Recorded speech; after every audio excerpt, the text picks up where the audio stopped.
안녕하세요. 한성여자고등학교 2학년 생활과윤리 선택반 친구들. 우리가 국가와 시민의 윤리에서 어떤 내용들을 배우냐?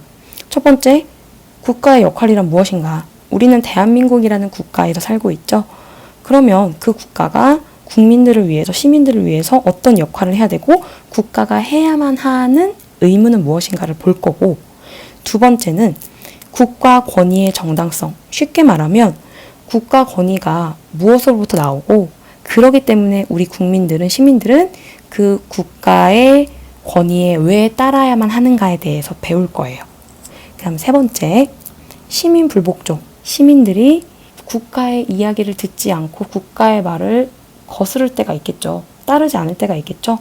그럼 어떤 경우에 그 불복종이 정당화될 수가 있는지를 볼 거고요. 이 내용들을 이제껏 기출됐던 기출 문제 풀이를 통해서 다시 한번 정리를 할 겁니다. 내용은 어렵지만 여기 등장하는 철학자들이 우리가 이미 여러 번 봤었던 학자들이 굉장히 많이 등장을 하기 때문에 얘 또 나와? 얘 관종이네?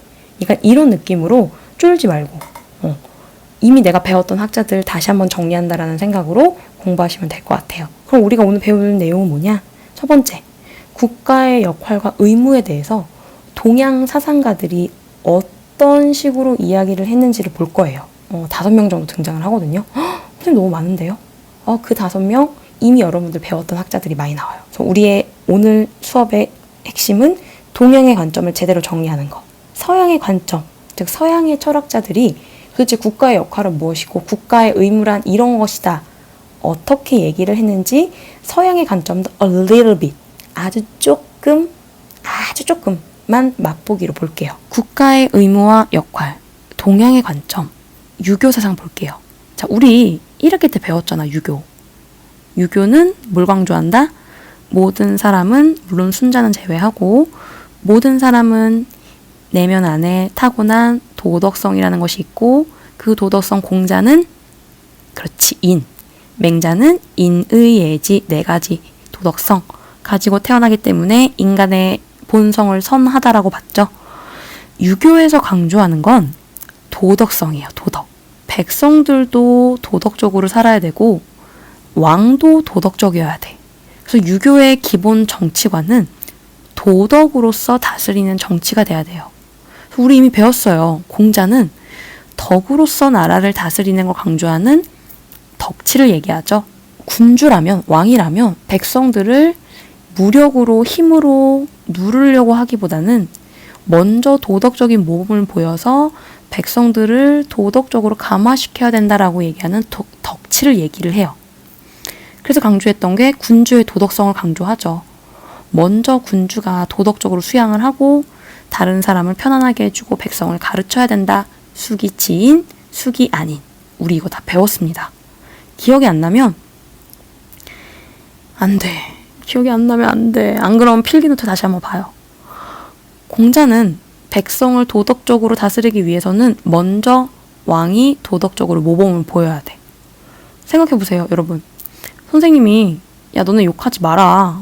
야, 학생이 욕하면 되니? 근데 선생님이 욕 더 잘해. 말끝마다 발발, 시작마다 존존. 그럼 여러분들 선생님이 욕하지 말아라 라고 하는 얘기 마음에 와닿습니까? 귀에 들어와요? 아니요. 분명히 이렇게 얘기할걸? 지나 잘하지. 지나 욕하지 말지. 누구 보고 욕하지 말래. 선생님이 먼저 모범을 보여야지 여러분들도 그 모습에 따라 하겠죠. 자, 마찬가지예요. 백성들을 도덕적으로 다스리기 위해서는 제일 기본적으로 왕이 먼저 도덕적인 모범을 보여야 돼. 그게 바로 숙이친, 숙이 아닌이에요. 자, 그다음 두 번째. 유교에서 맹자가 등장을 합니다. 맹자는 국가의 모습은 왕도 정치가 실현돼야 된다라고 얘기를 합니다. 말 그대로, 자, 유교는 도덕을 강조하죠. 맹자 역시 도덕을 중심으로 왕이 도덕으로서 나라를 다스려야 돼요. 근데 이 왕도 정치 우리 이미 배웠어. 왕도 정치에서 엄청나게 강조했던 것 중에 하나가 뭐였냐면 항산, 항심을 얘기했습니다. 우리 이거 지난 1학기 때 배웠던 건데 기억나십니까? 항상 백성들의 생계가 보장이 되어 있어야지만 항심, 변치 않는 도덕성이 유지될 수 있다. 백성들이 경제적으로 안정이 되어야지만 백성들에게 도덕성을 유지할 수 있게끔 할 수 있다는 거죠. 여러분 생각해보세요. 배고파 죽겠는데 머릿속에 공부가 들어옵니까? 여러분 막 쫄쫄 굶어. 근데 계속 온라인 클래스 들으면 온라인 클래스 내용이 기가 막히게 머릿속에 잘 들어와요? 아니요. 하나도 안 들어올걸? 그럼 결국 뭐가 먼저 충족돼야 돼? 내 배고픔이 충족이 돼야겠죠. 자, 마찬가지입니다. 맹자는요. 왕이 왕도 정치를 실현하기 위해서는 즉 백성들에게 도덕적인 것을 가르쳐주고 백성을 도덕적으로 만들기 위해서는 먼저 백성들의 배를 배부르게 해줘야 돼. 경제적으로 안정을 시켜놔야지만 도덕성이 유지될 수 있다고요. 너무너무 중요한 내용. 자, 그리고 두 번째 맹자의 왕도 정치에서 너무너무 중요한 두 번째 개념. 바로 민본주의적 역성혁명이에요. 민본주의적 역성혁명. 우리 이것도 1학기 때 한번 배웠죠. 민본주의. 민본주의라는 건 백성 민자의 근본 본자, 뿌리 본자거든요. 그럼 결국 뭐냐? 백성이 나라의 근본이고 백성이 나라의 뿌리라는 거예요. 민본주의에서 추구하는 건 백성을 위한 정치를 해야 합니다. 누가? 왕이. 자, 생각해보세요. 맹자는요. 기원전 거의 한 4, 5세기경 사람이에요. 기원 전이면 예수님 탄생하기 전이에요. 2000 몇백 년 전, 2500, 2400년 전 사람이야. 그럼 그 시대 때 지금처럼 모든 사람은 평등하고 계급이 없어지고 귀족이나 노예나 다 똑같고 이런 사회가 아니었겠죠, 당연히. 그러다 보니까 지금과 같은 민주주의의 개념은 나오지 않았어요. 그래서 민본주의라는 건 백성을 위하는, 어떻게 보면 지금의 말로 국민을 위하는 정치인 건 맞는데 그 정치를 하는 주체가 누구냐면 왕이 하는 거죠. 우리가 잘 알고 있는 민주주의랑은 좀 다른 개념입니다. 민주주의는 국민을 위해서, 어떻게 보면 그 나라의 백성을 위해서 정치를 해야 돼. 누가? 국민이 직접. 모든 국민이 다 정치에 직접적으로 참여하지 못하니까 대표를 뽑아서 대신 우리가 우리의 뜻 좀 전달해줘. 지금 대의민주주의를 하고 있죠. 민주주의는 국민을 위한 정치, 국민이 하는 정치이지만 민본주의는요. 백성을 위하는 정치를 해야 합니다. 왜? 백성은 나라의 근본이기 때문에. 하지만 그 정치를 누가 하는 거냐? 민주주의와는 다르게 왕이 한다. 그럼 왕의 역할은 뭐냐? 백성을 위한 정치를 해야 돼요. 근데 만약에 왕이 백성을 위한 정치를 하지 않아. 오히려 백성을 괴롭혀. 백성 못 살게 굴고 백성을 측은하게 여기는 측은지심도 없고 백성을 어떻게 하면 진짜 저 쥐꼬리만한 백성의 월급을 막 빼먹을 수 있을까만 생각하는 왕이라면 그 왕은 교체되어도 좋다라고 생각을 합니다. 왜? 왕은 어떤 역할을 해야 되는데 백성을 위하는 정치를 해야 하는데 그러지 못하면 자기의 역할을 제대로 하고 있지 않은 거죠? 그럼 그 왕 자기의 역할을 제대로 하지 않기 때문에 바꿔야 돼요. 자, 그래서 민본주의적 역성혁명 너무 중요하니까 역시 잘 알아두세요. 그래서 민본주의적 역성혁명이 의미하는 건 뭐냐? 왕은, 국가는 백성을 위한 정치를 해야 된다는 거예요. 이 내용이 서양의 로크와 굉장히 비슷합니다. 우리가 나중에 로크에 대해서 배울 건데, 로크라는 사람을, 그 로크 역시 저항권이라는 개념을 얘기하면서 제대로 된 국가가 제대로 된 역할을 하지 못한다면 그 국가에 대해서 시민들은 저항할 수 있다라는 걸 얘기합니다. 그 로크의 저항권이 동양의 맹자의 민본주의적 역성혁명과 공통점이 많다라는 거 꼭 기억하고 계세요. 자, 그 다음에 두 번째 동양의 관점, 묵자입니다. 우리 역시 묵자에 대해서 배웠었죠. 묵자는 겸해를 강조해요. 이 겸자가 두루 겸자거든요. 두루두루, 애는 사랑애, L-O-V-E. 그럼 묵자는 어떤 사랑을 얘기하냐? 두루두루 차별 없이 사랑하는 거. 차별하지 않고 두루두루 다 사랑하는 거예요. 묵자가 누굴 비판해요? 유교. 유교는 뭘 얘기하는데? 별애를 얘기하잖아. 구별하는 사랑. 잘못한 것과 잘한 것을 구별을 하고 나랑 좀 더 가까운 것과 먼 것을 좀 더 구분을 하죠. 그래서 선한 것은 좋아하되 악한 것을 미워하고 나랑 가까운 사람 먼저 사랑해. 그러니까 누구 먼저 사랑해야 돼? 우리 가족. 그중에서 누구? 부모님께 효도해야 되겠죠. 부모님께 효도하는 우리의 가족에 대한 사랑을 시작으로 점차 사회적으로 확대시켜 나가는 것을 얘기하죠.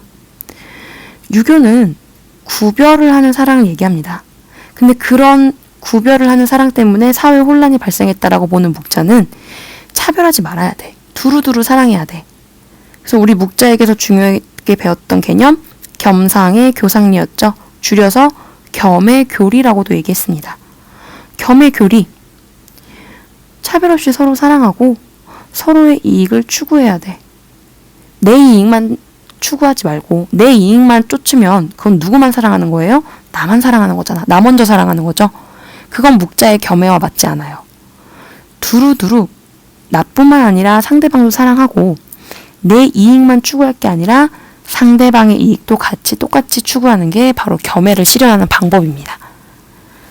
그래서 묵자는 올바른 국가란 차별하지 아니하고 모든 백성들을 사랑하는 국가라고 얘기를 해요. 자, 그 다음 세 번째, 한비자 보겠습니다. 한비자. 한비자는 좀 낯선 친구들 그리고 처음 들어본 친구들도 꽤 있을 텐데 한비자는 법가 사상의 대표예요. 법가. 뭘 제일 중요시 여겼을 것 같아요? 맞아요. 법이요. 법. 한비자의 인간관이 좀 독특한데 한비자는 인간의 본성이 악하다고 봐요. 지금 마니가 소리 녹음됐나? 마니가 제 겨드랑이에 얼굴 받고 자다가 뭐가 간지러웠는지 귀를 털었어요. 귀 터는 소리예요. 자, 한비자는 인간의 본성은 간지야, 간지. 간지? 일본어 간지가 아니라 간지는 간사한 지혜. 인간의 본성은 이기적이야. 왜? 간사하거든. 어떻게 하면 나한테 이익이 될까만 생각해요. 그렇기 때문에 한비자는 인간의 본성을 악하다라고 봅니다. 그럼 여기서 인간의 본성을 악하다라고 본 학자 한 명 더 있었잖아. 유교. 누구? 순자. 근데 순자랑은요. 시작은 인간의 본성을 악하다라고 본 데서 한비자가 똑같지만 결론이 달라요. 순자는 비록 악하지만 그 악한 본성을 변화시켜서 가르쳐서 도덕적으로 바꿀 수 있다라고 본 학자고 한비자는 인간의 본성은 악해. 여기까지는 순자랑 똑같죠? 근데 얘네 노답. 나아질 수 없어. 바뀔 수 없어. 간사한지의 이기적인 것들, 간지들 노. 바뀔 수 없고 변할 수 없으니까 그 악한 본성을 잘 활용해서 나라를 좀 잘 다스려 보자 라는 게 한비자예요. 그래서 한비자가 강조했던 게 법과 술에 의한 정치거든요. 법, 강력한 법입니다. 술? 여기서 술은 뭘까? 알코올이 아니라 술은 기술이야. 사람을 부리는, 사람을 다스리는, 사람을 부리는 어떤 술수. 그래서 한비자가 강조한 건 강력한 법, 그리고 간사한 인간들은 자기가 잘했을 때 상을 제대로 줘야 돼. 그래야지만 내가 이렇게 행동하니까 나한테 상을 주네? 그럼 그거 계속해야지. 왜 나한테 이익이 되니까. 반대로 벌을 줬어. 그러면 간사한 인간들은 내가 이런 행동을 하니까 나한테 엄청난 고통이 내려지네? 그럼 이거 하지 말아야겠다. 고통은 나한테 좋지 않으니까. 그래서 그런 걸 생각한다는 거야. 그래서 강력한 법과 상과 벌을 통해서 이기적인 악한 인간들을 다스려야 된다라고 보는 게 한비자예요. 그래서 한비자가 꿈꾸는 건 나라에 돈이 많고 강력한 군사를 가져서 다른 나라들이나 말 안 듣는 백성들을 무력화시키는 것. 힘으로 누르려고 하는 것. 그게 가장 이상적인 국가의 모습이에요. 그래서 한비자는 국가란 강한 힘을 가져야 돼. 강한 군사. 그리고 돈이 많아야지. 그래야지 이기적인 인간들을 조종할 때 쓰게 상금이나 상품 같은 걸 마련할 거 아니야. 그래서 한비자는 국가의 모습을 인간의 본성에 근거한 것에서부터 가지고 왔다라는 거. 정리되셨나요? 자, 그 다음 마지막. 3번이 아니라 여러분 이거 4번이에요. 4번. 오타 4번으로 고쳐주세요. 4번 정약용. 정약용 우리 배웠죠? 직업과 윤리에서 청렴 강조하셨던 분이었잖아요. 유교학자. 정약용은 애민 정치를 강조합니다. 사랑 애자, 백성 민자. 누굴 사랑하는 거야? 백성을 사랑하는 정치를 해야 해요. 정약용도 결국에는 유교학자이기 때문에 기본 공자나 맹자가 강조했던 도덕성을 강조하고 도덕적으로 다스리는 정치를 중요시 여겨요. 거기에서 조금 더 깊숙이 들어가서 정약용 같은 경우에는 백성을 사랑하는 게 결국 유교에서 강조하는 사랑이다. 그렇기 때문에 나라를 다스리는 공직자라면 당연히 자기의 사적인 욕구보다는 공적인 것을 더 중요하게 생각해야 되고 청렴해야 되고 백성을 사랑하는 애민 정신을 꼭 갖추어야 된다라고 얘기합니다. 그래서 국가의 역할, 즉 공직자들은 어떤 역할을 해야 되냐? 백성을 사랑하고 백성을 위하는 정치를 하는 역할을 해야 돼요. 여기까지 정약용. 정리되셨나요? 지금 우리 벌써 동양 관점 다 했어요. 너무 빠르고 너무 쉽지 않나요? 어렵나요? 우리 벌써 공자 맹자 배웠고 한비자 말고 묵자 배웠고 정약용도 배웠잖아. 어렵지 않죠? 자, 정리 잘 하셔야 됩니다. 자, 서양의 관점을 볼 건데요, 앞으로. 자, 그럼 두 번째 서양의 관점, 첫 번째 밀입니다. 밀은 자유론이라는 책을 썼어요. 그럼 결국 밀이 중요하게 생각했던 건 뭘까요? 자유야, 자유. 개인의 자유. 어떠한 이유에서건 국가는 개인의 자유, 시민의 자유를 보장해줘야 돼. 기본권 같은 거 있죠? 신체의 자유 이런 것들, 언론의 자유 이런 것들, 기본권, 종교의 자유 이런 것, 기본권을 보장해줘야 돼. 어떻게 보면 자유지상주의자다라고 볼 수 있겠지만 여기서 밀의 아주 중요한 점, 그러나 만약에 내가 누리는 자유가 타인에게, 다른 사람에게 해악을 끼친다면 그거는 허용될 수 없다고 봅니다. 중요해요. 밀은 자유지상주의자이기 때문에 자유론을 추구하기 때문에 자유를 추구하기 때문에 모든 자유, 모든 인간에게 주어진 자유를 허용한다. 아니요. 타인에게 해악을 끼친다면 그 자유는 제한되어질 수 있다라고 봅니다. 무분별한 자유를 추구하다 보면 결국엔 누군가에게 피해를 주게 되고 누군가의 목숨을 빼앗아갈 수도 있겠죠. 그렇기 때문에 자유란, 진정한 자유란 다른 사람에게 피해를 끼치지 않는 선에서 행해져야 된다는 거예요. 그럼 두 번째, 룰스 나왔어, 룰스. 룰스는 국가의 역할은 정의의 원칙을 보장해줘야 된다라고 얘기합니다. 국가의 역할은 정의의 원칙을 보장해줘야 된대요. 우리 정의의 원칙? 1학기 때 정말 열심히 공부했잖아요. 우리 이거 서술형으로 나오고. 뭐였지? 총 3개. 첫 번째, 평등한 자유의 원칙. 룰스는 국가는 모든 사람들에게 자유가 평등하게 주어질 수 있도록 보장해 주어야 된다. 그게 첫 번째 국가의 역할이에요. 두 번째, 사회의 가장 불리한 위치에 있는 사람, 즉 누구?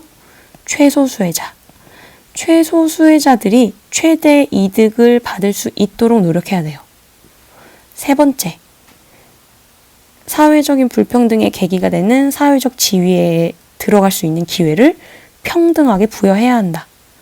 결국 이 세 가지, 롤스가 강조하는 이 국가의 세 가지 역할은 모두 다 어디에 해당이 되죠? 네, 정의 원칙에 해당이 돼요. 그래서 롤스는 국가란 국민들에게, 시민들에게 정의의 원칙을 보장해 줄 수 있어야 된다라고 봅니다. 사회계약론은 국가는 국가의 역할이 무엇이냐라고 했을 때 국가는 개인의 권리를 보호해 주는 거야. 한 사람 한 사람이 가지고 있는 권리가 있는데 그 권리를 보호해 주기 위해서 국가가 만들어졌다라고 보는 거죠. 사회, 국가예요, 국가. 국가는 계약에 의해서 만들어졌다. 인간들 간의 약속에 의해서 만들어진 것이 국가다라고 보는 입장이 사회계약론입니다. 대표적인 학자가 3명이 등장을 하는데요. 홉스, 루소, 로크가 등장을 합니다. 이 3명의 사상가 모두 국가를 개인의 권리 보호 수단으로 봐요. 그리고 공통적으로 국가가 만들어지기 이전의 상태를 하나 전제하는데 그게 바로 자연 상태입니다. 홉스, 루소, 로크의 공통점, 자연 상태가 있고 국가 상태가 있고 국가는 모두 다 개인의 권리 보호 수단이다. 물론 그 안에 디테일하게 보면 차이점이 있겠죠. 자, 그럼 첫 번째로 홉스의 사회계약론을 볼게요. 홉스는 인간을 바라볼 때 성악의 관점에서 봅니다. 우리 동양에서 인간의 본성은 인간은 태어날 때부터 선하다, 악하다. 우리 사상가들 배웠죠. 유교의 성선설, 맹자, 성악설, 순자, 한비자가 있었잖아요. 서양에서도 마찬가지로 인간의 본성을 성선의 관점에서, 성악의 관점에서 본 학자들이 등장을 하는데 그 중에 홉스는 인간은 태어날 때부터 악하다라고 보는 성악의 관점에 있어요. 홉스가 봤을 때 인간은 태어날 때부터 자신을 보호하려는 그리고 나의 삶을 이어나가고자 하는 자기 보존 본능이 있고 그것을 모든 인간들은 다 추구해. 어렵게 생각하지 말고 우리 밥 먹잖아요. 나도 모르게 밥에 대한 본능적인 욕구가 발동을 하죠. 근데 그거 왜 그러는 거야? 밥을 먹어야지만 내 생명이 유지될 수 있잖아. 뿐만 아니라 여러분 길 가다가 앞에 있는 돌을 못 보고 넘어지려고 할 때 여러분들도 모르게 본능적으로 팔을 앞으로 뻗죠. 왜?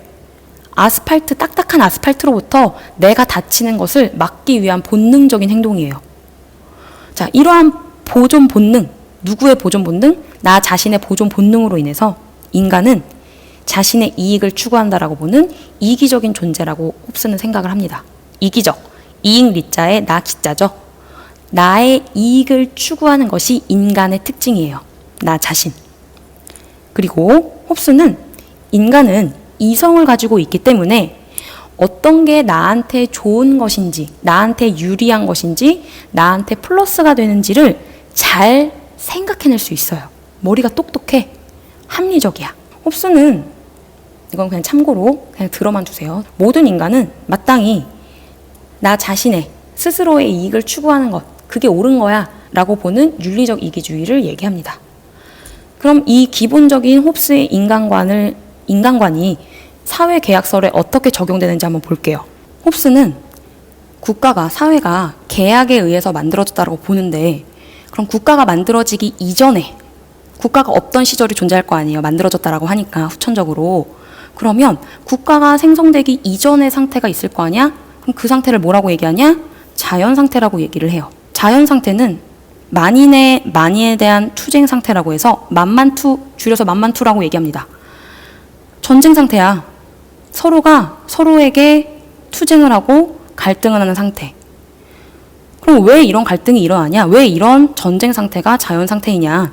자연 상태는 법도 없고 규범도 없고 옳고 그름이라는 도덕도 없고 기준을 컨트롤할 수 있는 권력도 없는 상태예요. 즉 공통의 권력이 없는 상태를 자연 상태라고 얘기를 합니다.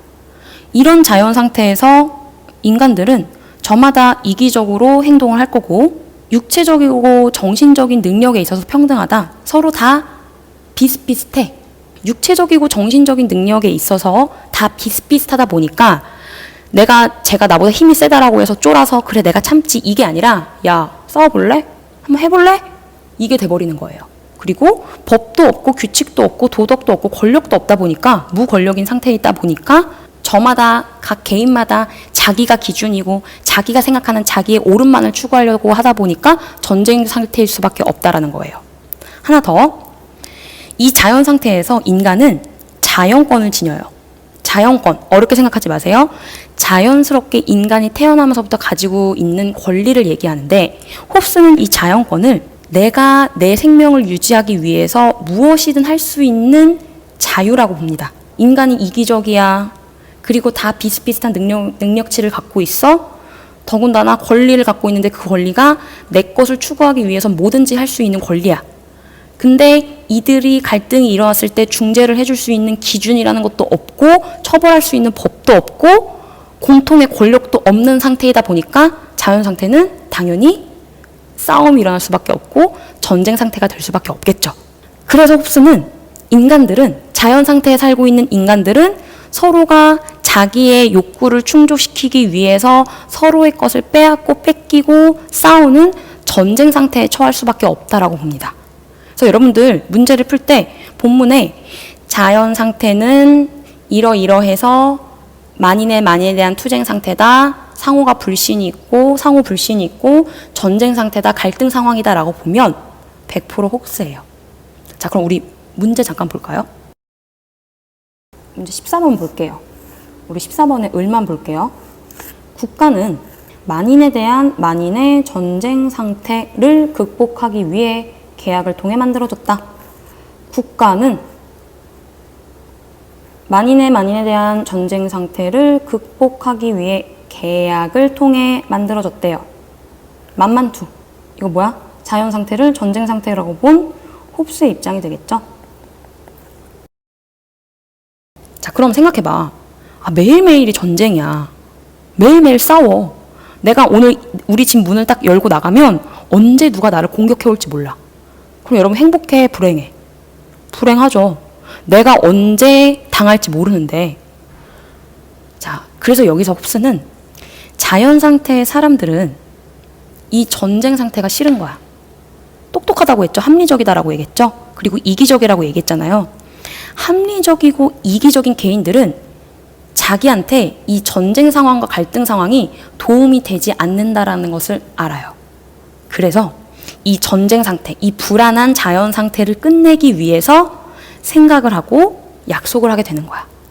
무슨 약속을 하게 되냐? 우리 이 전쟁 상태 끝내고 서로가 나한테 좋은 게 뭐냐? 불안하게 매일매일 불안에 떠는 것보다는 좀 마음 편하게 내 안전을 지키고 나의 생명을 잘 보존하고 유지하는 게 더 좋은 거라는 걸 알고 있기 때문에 내 생명을 보존하고 유지할 수 있게 하는 더 좋은 방법으로 계약을 맺습니다. 결국 그 계약은 내가 갖고 있는 권리, 나의 생명이나 나의 안전을 보호하는 그러한 권리들을 모두 다 대신 지켜줄 수 있는 어떤 존재에게 양도하자 하는 계약을 맺게 돼요. 그게 결국 어떤 계약이냐? 국가를 만들게 되는 계약이 되겠죠. 자, 그렇게 해서 만들어진 국가. 그 국가를 홉스는 리바이어던이라고 이야기를 합니다. EBS 문제에서 본문 그 심화 개념에서는 커먼웰스라는 개념으로도 나오는데요. 리바이어던이라고 알고 계시면 될 것 같아요. 국가, 홉스는 리바이어던이라고 불러요. 리바이어던은 국가는 모든 사람들의 의지, 여기서 말하는 모든 사람들의 의지는 어떤 의지? 자신의 생명을 잘 보존하고 자신을 좀 안전하게 지키려는 그 의지, 그 의지가 결합된 하나의 합의체라고 봅니다. 국가는 그런 거야. 그리고 이 리바이어던은 절대 권력을 지닌 절대 군주라고 생각하면 될 것 같아요. 민주주의와는 다르겠죠. 민주주의는 모든 시민이 권력을 지니고 모든 시민이 나라의 주인인 건데, 홉스가 봤을 때 리바이어던은, 국가는 모든 시민의 의지가 모여져 있는 절대 권력체예요. 그리고 그 리바이어던의 역할, 국가의 역할은 아까 얘기했지? 왜 국가가 만들어졌어?